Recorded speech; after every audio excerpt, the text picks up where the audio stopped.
Alors, un article sur révolution-énergétique.com, donc c'est le site qui a été créé par les fondateurs d'Automobile Propre. Voilà, donc lisons un peu ce qu'il en est. La consommation d'électricité en baisse de 15% à cause du coronavirus. Depuis le 17 mars dernier, date de durcissement des mesures de confinement, la demande en énergie a baissé dans tous les secteurs. La chute est estimée globalement à 15% du niveau de consommation moyen. Si les effets à court terme de la crise sont directement visibles à travers les prix de marché de gros d'électricité, ces effets à long terme sont moins perceptibles, pourtant ils sont réels.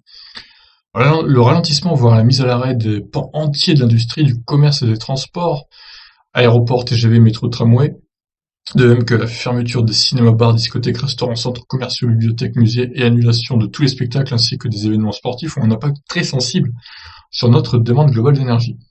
Le 18 mars dernier, RTE, le gestionnaire du réseau français de transport d'électricité, annonçait une réduction de la consommation de 15%.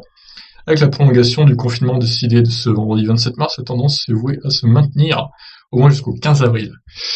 Oui, tu peux même dire fin avril, hein, parce le 15 avril, il va encore repousser de 15 jours le confinement, je pense. Une grande partie de la baisse est liée au secteur de l'industrie, qui représentait en 2019 autour de 16,5% de la demande, ainsi qu'aux autres entreprises des secteurs professionnels dont la part de la conso s'élève à 47,5%. Alors, en bleu, vous avez la courbe d'une semaine, un jour de semaine au mois de mars, lambda, un jour lambda, hein, vous voyez, et en orange, la courbe depuis les mesures mises en place de confinement. Vous voyez, ça suit le même parcours, entre guillemets, mais les sommes sont quand même beaucoup moins élevées. C'est vraiment, surtout la différence se fait plus le matin, en fait, étonnamment. Tout simplement parce que c'est les industries qui représentent la plus grande baisse de la demande, en fait. En Belgique également, le gestionnaire de transport Elia a enregistré le lundi 23 mars un niveau de charge sur le réseau de 25% inférieur à la moyenne des 5 lundis précédents. La mise au ralenti de l'économie belge a des effets surtout sur le secteur de l'industrie, 46% de la consommation belge d'électricité, et le secteur tertiaire, 26%. Ah, c'est impressionnant, ouais. C'est un peu long l'article là quand même.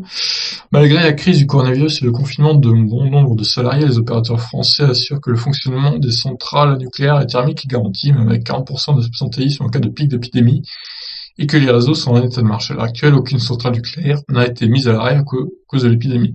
EDF confirme qu'à cette heure, il n'y a aucun problème du côté de la production et aucune interruption de l'approvisionnement n'est envisagée. Toutefois, la consommation d'électricité liée au secteur numérique, du fait du recours au télétravail, aurait augmenté de 40 à 50% dans le contexte du confinement, ce qui effacerait en partie la baisse de la demande d'électricité dans d'autres secteurs. Ouais, mais ça l'efface pas totalement, parce que regardez les courbes, honnêtement, c'est quand même beaucoup moins, quoi. Par ailleurs, le ralentissement brutal de l'activité industrielle et commerciale dans une grande partie de l'Europe entraîne une contraction des sources de flexibilité pourtant essentielles au bon fonctionnement de nos réseaux électriques. En effet, le principe du priorité dispatch assure une priorité d'injection sur le réseau pour les énergies renouvelables, hydrauliques, solaires, éolien et le nucléaire, tant que des solutions de stockage au niveau industriel ne sont pas développées. Ce qui, se dit en passant, pourrait accélérer le déclin du charbon et la production électrique, un phénomène déjà amorcé en Europe. Oui, il serait temps d'un côté, hein. Allez, dernier paragraphe. Comme ailleurs en Europe, la France est actuellement en surcapacité électrique, ce qui pousse les prix de gros d'électricité à la baisse, tout comme les revenus des producteurs d'électricité. Or, une contraction de prix d'électricité n'est pas de nature à inciter le développement des énergies renouvelables. Si la chute des prix se maintient sur le long terme, il faut craindre une baisse des investissements dans de nouveaux projets renouvelables. Ouais. De plus, la lutte contre le réchauffement climatique risque de passer au second plan des priorités de nombreux acteurs économiques et décideurs politiques.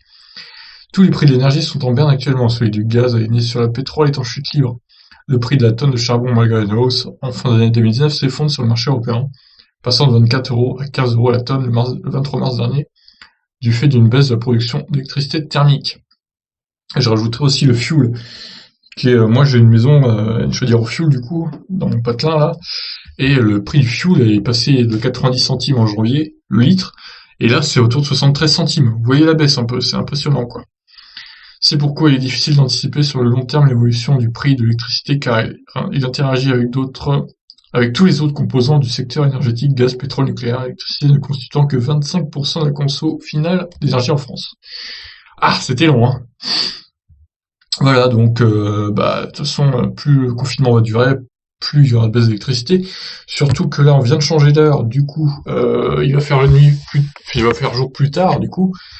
Et ça risque encore d'augmenter, enfin de diminuer la production d'électricité le soir du moins. Et on va vers les beaux jours, donc il y aura moins besoin de chauffage, etc. Donc ça aussi, ça va jouer et ça va diminuer la conso énergétique. D'un côté, c'est pas plus mal. Le problème, c'est comme ils disent, oui, pour les énergies renouvelables, ça peut poser problème pour leur développement. Mais bon, en même temps, s'il n'y a pas besoin de les développer, ça veut dire qu'il n'y a pas besoin de trop consommer d'électricité. D'un côté, c'est une bonne nouvelle aussi. Voilà, surtout, sur ce, je vous laisse réagir. Ciao tout le monde.